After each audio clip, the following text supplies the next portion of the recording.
아브라함이 99세가 되었습니다.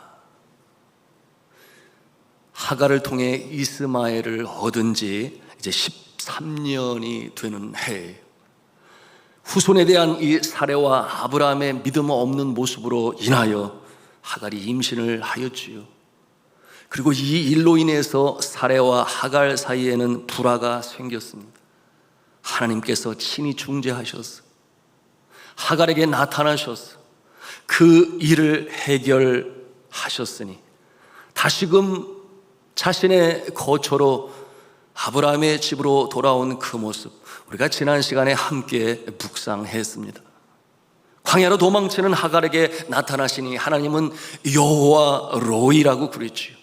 감찰하시는 하나님, 지켜보시는 하나님, 그리고 필요할 때에 나타나시는 하나님. 하갈에게 그 심정을 돌이키게 하시고 이제는 돌아가게 하셨으니 하나님께서 그 일을 이루셨습니다. 뿐만 아니라 그를 긍휼히 여기시고 하나님의 은혜와 복으로 나뉘어 주셨습니다. 그런데 정작 아브라함과 사레에게는 나타나지 아니하셨어요. 침묵으로 일관하셨습니다. 그러한 날이 13년이 흐른 것입니다. 왜 그러셨을까? 우리가 의아할 수 있어요. 여러분, 이 아브람과 사레가 신앙적으로 믿음이 연약해지고 하나님께서 기뻐하시지 않은 그와 같은 일을 임으로 행했을 때에 하나님께서 나타나시지 아니하셨던 것입니다. 이 모습을 통해서 우리가 무엇을 배웁니까? 여러분, 우리의 신앙생활이 그렇지 않나요? 신앙생활의 방학이 길어지면 하나님께로부터 멀어집니다. 영적으로 둔감해져요. 그렇기 때문에 영적으로 둔감하지 않도록 우리가 늘 하나님을 사모해야 합니다. 말씀을 사모해야 돼요. 뜨겁게 기도함으로 영적으로 하나님과의 깊은 풍성한 교제가 있도록 늘 깨어 우리는 기도할 수 있어야 합니다. 보통 우리가 보면 우리 삶에서 안 좋은 일이 일어나는 것을 보면 언제고 하나님께로부터 멀어져 있을 때에 일어납니다. 당연히 그럴 수밖에 없지 않겠습니까? 저는 저희 주변에 가까운 지인들 중에서 그런 모습을 보아요. 제가 아는 한 분은 모태신앙으로 성장했는데 청년의 때부터 교회와 상관이 없이 그렇게 살았습니다. 결혼을 하고서도 마찬가지였어요. 가족들은 그를 위해서 기도하며 신앙의 회복을 위해 권면했으나 듣지 아니했습니다. 첫 번째 사건은 술자리에서 직장 동료와 싸움 중에 한쪽 눈을 심하게 다쳐서 결국 실명하기 이르렀으니 얼마나 안타까웠는지 몰라요. 그런데 그래도 하나님께로 돌아오지 아니했습니다. 두 번째는 간암으로 판정이 되어 수술을 해야 했습니다. 다행히 다른 장기로 전이가 되지 않아서 가족의 간절한 기도 속에 수술은 잘 되었고 지금 이 5년 동안 정기 검진을 하면서 완치 판정을 기다리고 있어요. 그런데도 여전히 하나님께로 돌아오지 않고 있습니다. 그 모습을 볼 때 저절로 절로 기도가 나와요. 저의 과거의 모습을 돌이켜보면 안식년을 맞아서 미국에 유학을 시작하던 첫 주에 교통사고를 경험했어요. 제 차와 상대방 차가 충돌을 했는데 얼마나 심하게 부딪혔는지 양쪽 차를 다 폐차할 그와 같은 상황에 이르렀습니다. 사거리에서 저는 좌회전 턴을 하게 되었고 저쪽에서 직진으로 빠른 속도로 달려오는 차가 저희 차를 받게 된 것이었어요. 그런데 그 상황에서 저희 막내는 안전벨트를 안 매고 있어서 그 충격으로 몸이 이렇게 둥그르게 되니 눈썹 위가 찢어졌고 얼굴 부분이 상처가 나서 피를 많이 흘렸습니다. 그런가 하면은 저의 아내와 저의 딸은 이 목과 어깨 근육에 큰 충격을 받아서 그 후유증이 오래 갔어요. 그런데 미안하게도 저만 안전했어요. 미안하지 않아요?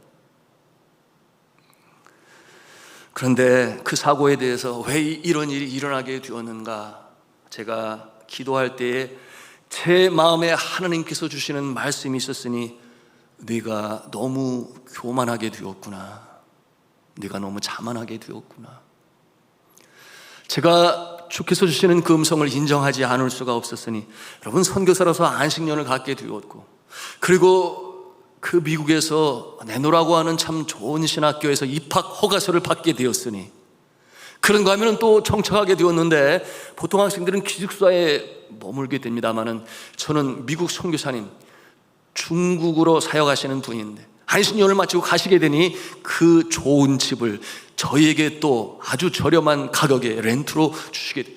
모든 것이 너무나 순적하게 잘 되는데 마치 그것이 내가 잘나서 내가 무엇을 잘해서 그런 것처럼 착각하였으니 교만했던 것 아니겠습니까?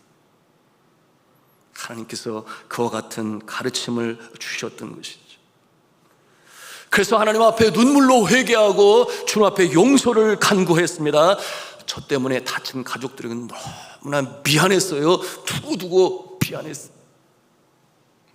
이후로 유학생활은 평탄했습니다. 하나님께서 도와주신 것이죠. 공부를 마쳤을 때 논문 지도 교수님은 저에게 기왕 공부를 시작했으니 박사과정까지 가라고, 그런 게 어떻겠냐고.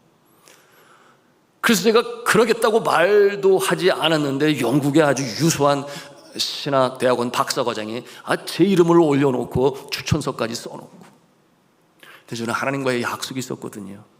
이 과정을 마치면 선교지로 돌아가겠습니다. 그래서 유학 첫 주에 일어났던 그 일을 상기하면서 약속을 지켜야지, 그 같은 마음을 가지고 가족과 함께 네팔로 돌아오게 되었습니다. 와서 보니 하나님께서 그래서 그러셨을까요? 순종하는 자에게 사랑하셨기 때문에 그러셨을까요? 아주 큰 축복을 마련해 놓고 계셨으니 너무나 감사했는데, 뿐만 아니라 그 다음 안식년에는 하나님께서 또 박사 과정의 신학교로 문을 여시니 상상치도 못했던 축복이었죠. 학비 풀스칼라십은 물론이거니와 또한 거처까지도 마련되고 해주고, 또한 생활비까지도 또 학교에서 제공하는 그와 같은 축복을 경험할 수가 있었습니다.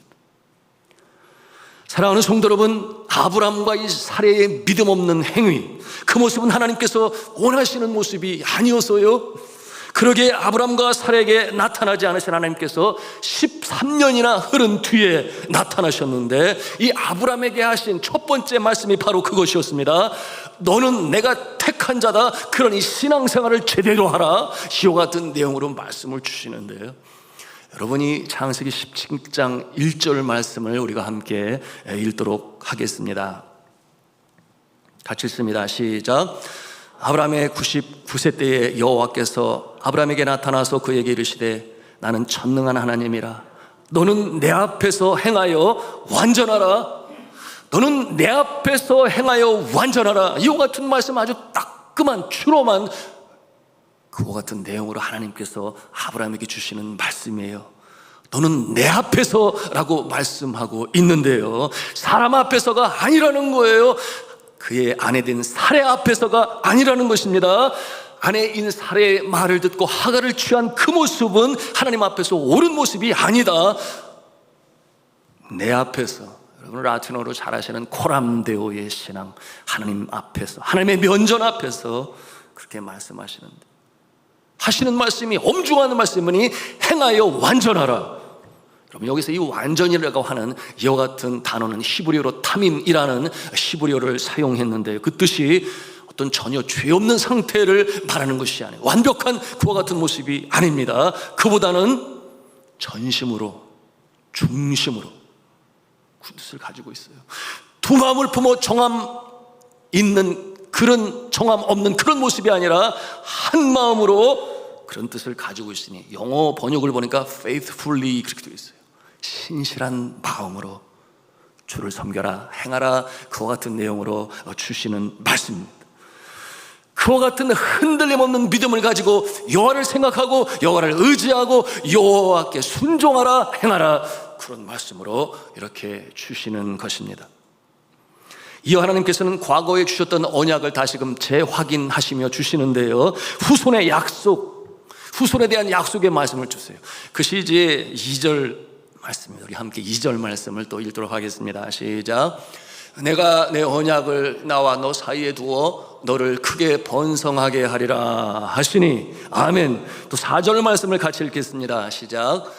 보라, 내 언약이 너와 함께 있으니 너는 여러 민족의 아버지가 될지라. 아멘. 하나님께서 이 아브라함에게 언약의 말씀을 주실 때에, 다시금 기억나게 하실 때에 하나님께서 하시는 말씀 중에 내가 행하리니 라고 하는 이와 같은 말씀이 강조되고 반복이 되는데, 17장에만 내가 행하리라 하는 이와 같은 내용이 12번이나 나와요. 내가 행하리라, 내가 복을 주겠다, 내가 너의 후손을 허락하겠다, 그렇게 행하시겠다 하는 내용으로 주시는 것입니다. 사랑하는 성도 여러분, 우리가 가슴에 정말 새게 할 영적 교훈이 바로 이 말씀 속에 있으니, 내가 행하리라 무엇입니까? 내 의지로, 내 능력으로, 내 한량한 지식과 경험을 가지고 내 뜻대로 행하는 것이 아니라 하나님께 여러분의 인생을 맡기시기를 주님의 이름으로 축복합니다. 나의 인생을 맡기고 현재뿐만 아니라 장래일까지 하나님께 온전히 맡겨 나의 삶의 주가 되신 하나님 아버지, 그 모습으로 우리가 살아가야 하겠습니다. 정말 우리는 내일 일을 알지를 못해요. 오늘 아침에도 우리 교역자들 회의를 하는데 8월 언제쯤 우리가 다시 단계가 내려가서 예배를 드릴까? 아무도 답을 못하지요. 한치 앞을 내다보지 못하지. 확진자가 쉽게 줄어들지 아니야. 여러분, 선교지의 상황은 우리 고국의 상황과 비교해서 너무나 다른데 예측 불허의 상황들이 매일같이 벌어지게 되니, 그렇지 않겠습니까? 여전히 후진국이고 개발도상국이 된 그런 모습인데, 그러니 그와 같은 상황에서 하루 일정 계획을 잡지만 그것이 그렇게 하루 맞춰주는 경우는 거의 없어. 전혀 나의 생각과 다른 길로 가게 되고 다른 길로 가게 되니, 그래서 저뿐만 아니라 선교사들이 부르는 선교사 주제가가 있어요. 큰 찬송을 여러 번 부르게 되었는데, 어떤 찬송인가 하면 내일 일은 난 몰라요, 하루하루 살아요, 불행이나 여행함도 내 뜻대로 못해요. 여러분, 이 찬송 여러분 아세요? 험한 이 길 가고 가도 끝이 없고 고뇌요, 주님 예수 팔레미사 내 손잡아 주소서. 내일 일은 난 몰라요, 장래일도 몰라요, 아버지여 날 붙드사 평탄한 길 주옵소서. 이 찬송을 불렀어요. 여러분, 2절이 이러합니다.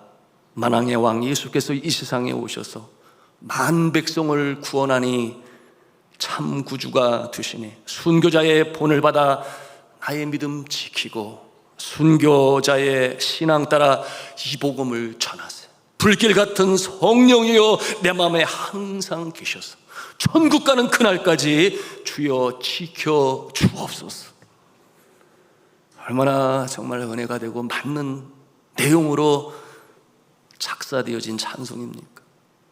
우리가 이 땅을 살아가는 동안에 우리가 주를 따라야 되는데, 주를 따르기 위해서 먼저 알아야 할 것이 있으니 하나님의 뜻이 무엇인가? 하나님의 뜻을 우리가 먼저 알아야 하겠지요. 여러분, 우리가 어떻게 하나님의 뜻을 알 수 있습니까?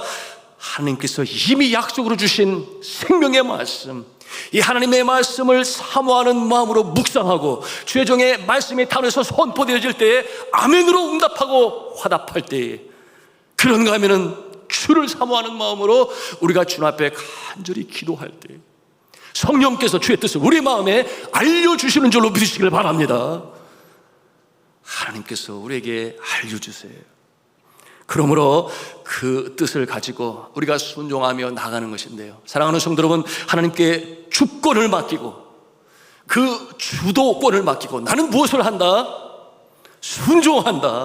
나는 순종한다. 즉시 기쁘게 온전하게, 한번 하나님처럼 따르겠습니다. 즉시 기쁘게 온전하게. 이것이 바른 순종의 모습인데, 그렇게 주의 뜻을 따라가는 것인데, 오늘 성경 본문 9절에서 뭐라고 말씀합니까? 우리 9절 말씀을 같이 합독하도록 하겠습니다. 시작.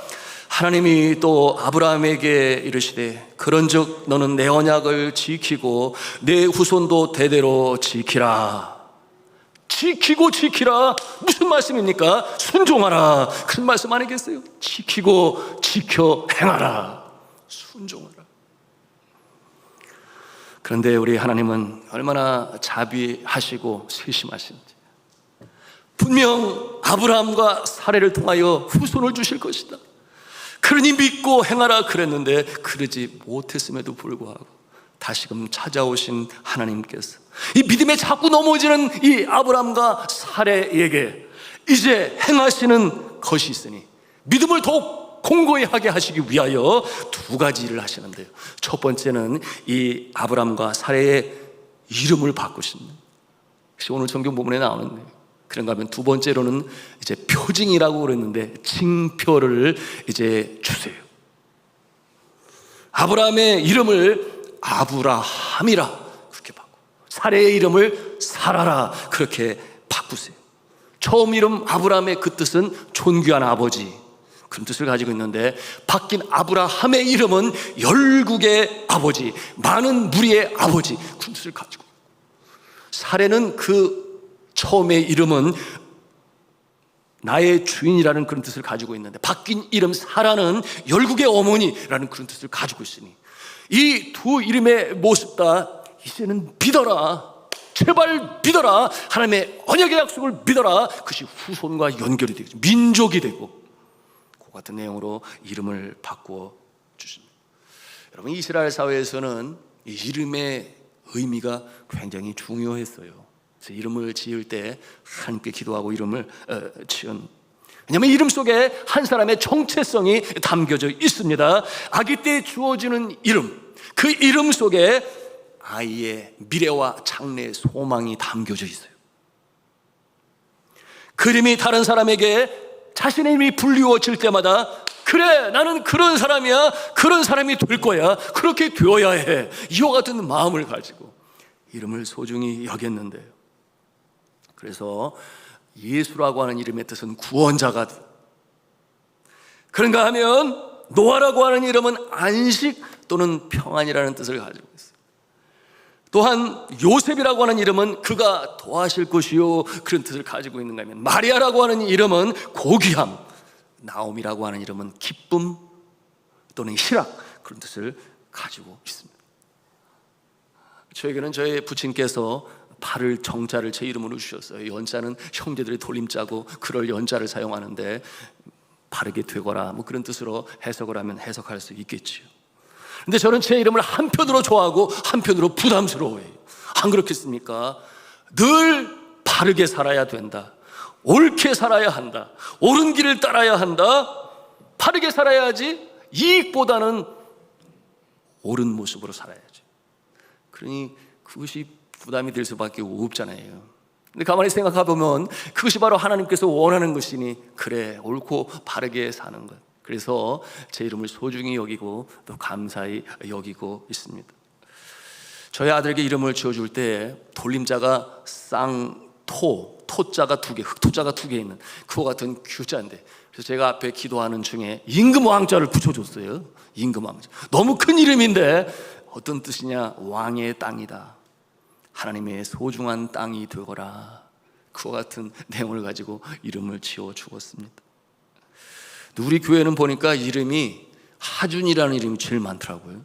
하준이가 한 명도 아니고 두 명도 아니고 세 명이고 네 명인가. 그래서 기도할 때 헷갈려요. 하준 한꺼번에 다? 뭐 이런 생각을 가질 수 있어요. 하준이라는 이름이 하나님이 주신 선물, 뭐 그런 뜻을 가지고 있습니다. 하나님께서 이처럼 아브라함과 사라의 이름을 아브라함으로 사라로 바꿔주신 이유가 무엇이었습니까? 말씀드린 대로 이제는 더 이상 믿음에서 흔들리면 안 돼, 흔들리면 안 된다. 그 이름을 불리울 적마다, 그래 하나님의 약속은 이루어질 거야, 나의 후손을 통해서 후손이 나올 거야, 그와 같은 믿음을 갖게 하시기 위하여 그렇게 이름을 바꿔주셨으니, 그래 나는 모든 열방의 축복의 통로가 되고 민족의 시조가 될 거예요. 그런 마음으로 믿음으로 설 수 있었을 것입니다. 참 이 하나님은 참 섬세하시고 참 이처럼 자비로우신 하나님이시죠. 예수님도 그러셨지요. 베드로의 이름 기억하십니까? 시몬이라고 하는 연약한 갈대 이름을 그처럼 바위라고 하는 이름으로 바꾸시는, 운명을 바꾸셨어. 물고기를 낚는 어부를 사람을 낚는 어부로 만드셨으니 여러분, 이처럼 하나님은 우리의 운명을 바꾸시는 하나님이 되시는 줄로 믿으시길 바랍니다. 여러분도 원하시면 기도하시면서 여러분의 애칭이나 또는 별명으로 이름을 지을 수 있으니, 마리아처럼 나는 고귀한 여인이 될 거야, 또는 나오미처럼 나는 기쁨의 희락의 여인이 될 거야, 그렇게 또 이름을 바꿀 수도 있죠. 근데 이름이 아니라 그렇게 애칭으로 할 수 있겠습니다. 저희 성도님 중에 한 성도님의 자녀 이름이 보니까 그 연초에 주신 기도 제목을 이렇게 읽어가다 보니까 준행이와 동행이가 있더라고요. 준행이와 동행이. 그래서 그 뜻을 알아보니까 하나님의 말씀을 준행하는 준행이 장남되게 해야 주옵시고, 그리고 주와 더불어 동행하는 동행이가 되어 주옵소서. 그래서 막내 이름은 동행이래요. 준행이, 동행이. 이야, 정말 좋은 일입니다. 제가 그렇게 인정하지 않을 수가 없었는데. 여러분, 하나님께서 이렇게 이름까지 바꿔주시며 그처럼 인도하시는 좋으신 하나님. 근데 두 번째는 어떠한 일을 하시는가? 표징, 징표를 주었다고 그랬지요. 여러분은 약속의 징표로 할례를 하게 하셨습니다. 시지 10절과 11절에 있는 말씀인데요, 같이 읽도록 하겠습니다. 시작. 너희 중 남자는 다 할례를 받으라. 이것이 나와 너희와 너희 후손 사이에 지킬 내 언약이니라. 너희는 포피를 베어라. 이것이 나와 너희 사이의 언약의 표징이니라. 아멘. 옛날이나 지금이나 이스라엘 백성들에게 있어서 이 할례는 굉장히 중요해요. 왜냐하면 하나님의 자녀의 표가 되기 때문에. 하나님의 자녀의 표, 하나님의 자녀의 정체성, 그러므로 자신의 몸에 지울 시 없이 새겨진 그 표를 보면서, 그래, 난 하나님의 자녀지, 선택받은 민족의 후손이지, 그러니 하나님의 율법을, 약속의 말씀을 잘 지키며 살아야지, 그렇게 애쓰고 힘쓰는 그 모습이 이스라엘 백성들 가운데 있는 것입니다. 구약시대에 이방인들이 하나님의 자녀가 되기를 원했어요. 이방인들이, 오늘 말씀에도 나옵니다만, 이방인들이 하나님의 자녀가 되기 위해서 할례를 받아야만 했습니다. 어른이 되어도 할 수 없었어요. 그렇게 했어야만 했어요. 그런데 신약시대에 와서, 여러분 아시는 대로 사도행전 15장이죠 예루살렘 총회를 통하여 사도 바울이 돌아와 복음을 하게 되니, 이방인들에게 복음으로 예수 그리스도의 십자가의 복음을 증거할 때 꼭 할례를 받아야 하느냐, 이와 같은 내용으로 회의를 하고 결정하게 되었으니, 이방인들은 신약시대에 들어와 주의 복음을 받는 이방인들은 할례를 받지 않아도 그래도 주의 백성이요 자녀가 될 수 있다, 그렇게 결정하였으니, 여러분들 예수 믿는다고 하여 할례를 강요당한 적은 한 사람도 없을 거예요. 우리가 그래서 할례 받지 않고서도 하나님을 창조주로 했음을 구세주로 믿는 구원의 백성이 되었는데, 그런데 이 할례 대신 우리가 받는 징표가 있어요. 그게 뭔 줄 아십니까? 세례인 것이죠. 그것이 바로 세례인 것입니다. 구약시대 이스라엘 백성의 할례, 오늘날 신약시대의 믿음의 사람들이 받는 세례, 하나님의 자녀의 표로서 우리가 세례를 받게 된 것입니다. 그러니 이 세례를 받는 것은 하나님의 자녀로서 새 생명으로 출발하는 것입니다. 우리의 정체성을 보여주는 것입니다. 그 세례 받던 날의 기쁨과 감사를 가지고 오늘을 살아가야 하는데, 저는 선교지에서 수많은 사람들에게 세례를 주었어요. 필리핀에서는 바다에서 파도가 넘치고 흐르는 그 세례주로 받으면 막 물에 제가 이렇게 밀려 나와요.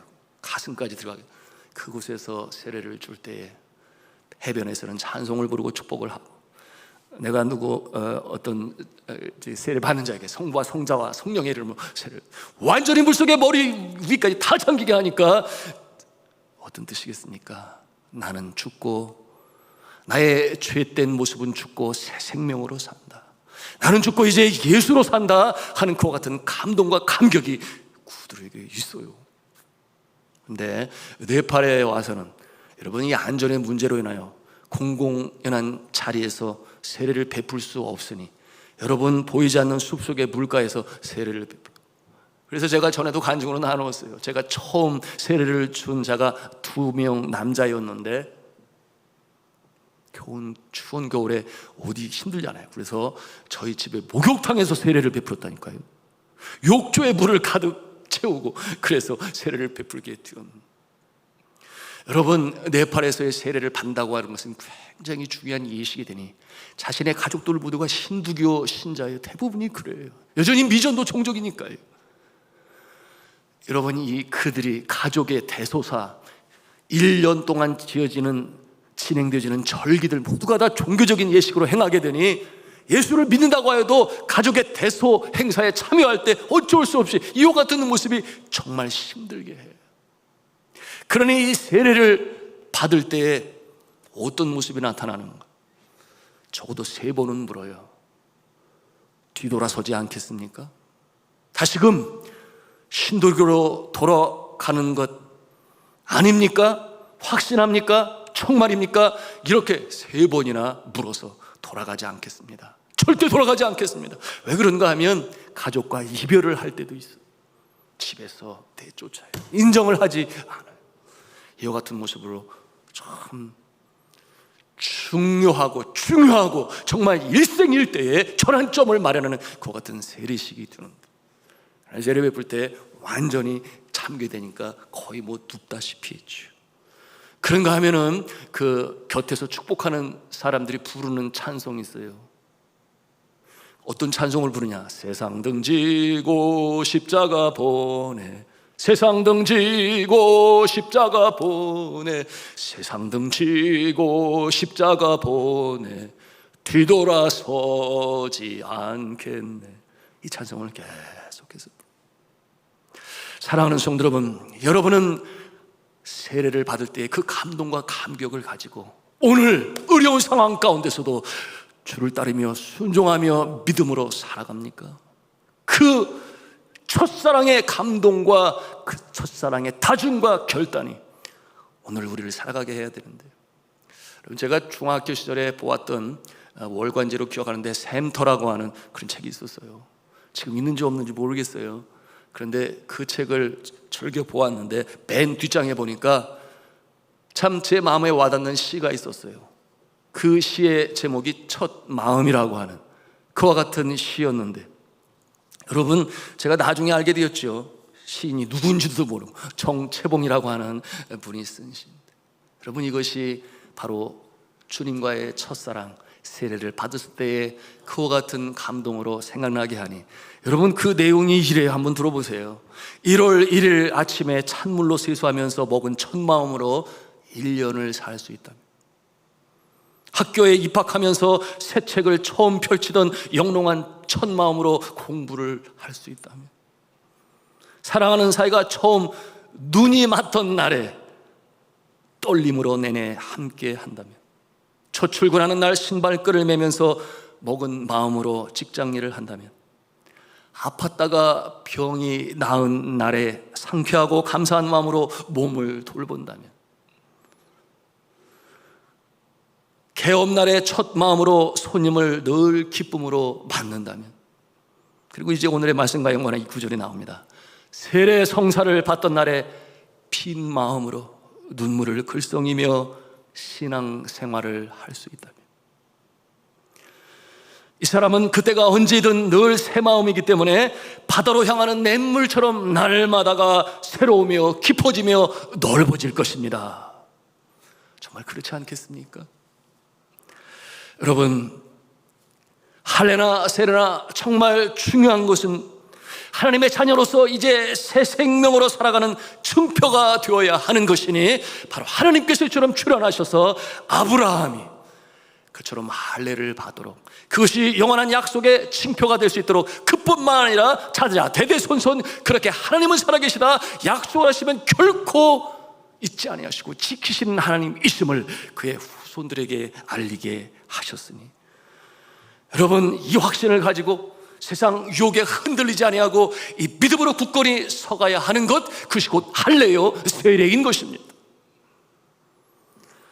이와 같은 모습 하나님께서 아브라함에게 명령하시니 저가 순종하지 않아요? 이제 그것이 26절과 27절의 말씀인데요. 여러분, 그 말씀을 같이 읽도록 하겠습니다. 시작.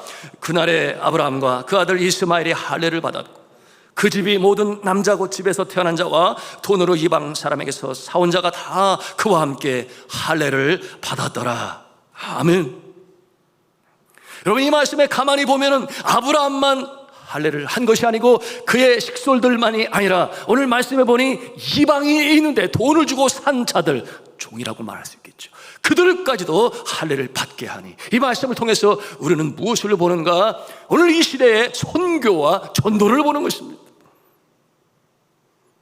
하나님께서 택한 아브라함과 그의 가족들뿐만 아니라 이방인들까지도 하나님의 은혜의 자리에 초청을 하고 그가 하나님의 은혜로 구원받게 하는 일에 내가 쓰임을 받게 되는 일이 이 할례를 통하여 우리가 볼 수 있는 것이니, 여러분, 우리는 이미 하나님의 백성이요 자녀인 줄로 믿으십니까?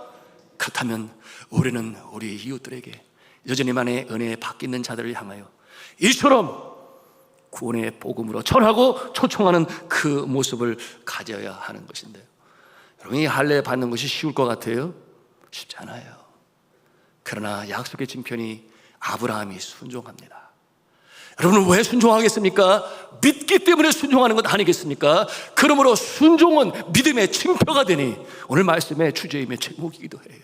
그런가 하면 할례는 또 무엇입니까? 이 순종의 또한 징표가 되고, 믿음의 징표는 순종이요, 순종의 징표는 할례가 되니, 사랑하는 성도 여러분, 이와 같은 과정을 통해서 우리가 하나님께서 주시는 약속의 말씀을 믿음으로 받아들이고 뿐만이 아니지요, 우리가 믿음으로 순종하게 되니 그와 같은 자 하나님께서 들어 사용하시고 이 험난한 세상 가운데서도 승리하는 모습으로 인도하시는 줄로 믿으시기를 바랍니다. 자, 말씀을 맺습니다. 오늘 이 아브라함에게 찾아오신 하나님, 13년의 세월이 흐른 뒤에 여러분, 우리가 신앙생활에 방황하면 안 돼요. 너무 길어지면 안 돼요. 영적으로 민감해야 됩니다. 주님과 더불어 늘 풍성한 교제를 나눠야 하는데, 물론 이 시간에 이 자리에 각 처소에서나 또한 현장 예배로 나와 예배하시는 분들은 한 사람도 그런 사람이 없으시겠지요. 여러분, 이웃처럼 하나님과 더불어 동행하며, 하라크라고 그랬죠. 하나님과 더불어 동행하는 이 인생, 약속의 말씀을 믿음으로 받아들이는 인생, 그러므로 순종함으로 하나님의 영광이 나타나고 나에게는 기쁨과 보람이요 우리 이웃들에게 유익을 끼치는 선한 영향력을 미치는, 이처럼 산후의 동리요 등경로의 등불로 살아가시는 저와 여러분 다 되시기를 저는 주님의 이름으로 축원합니다.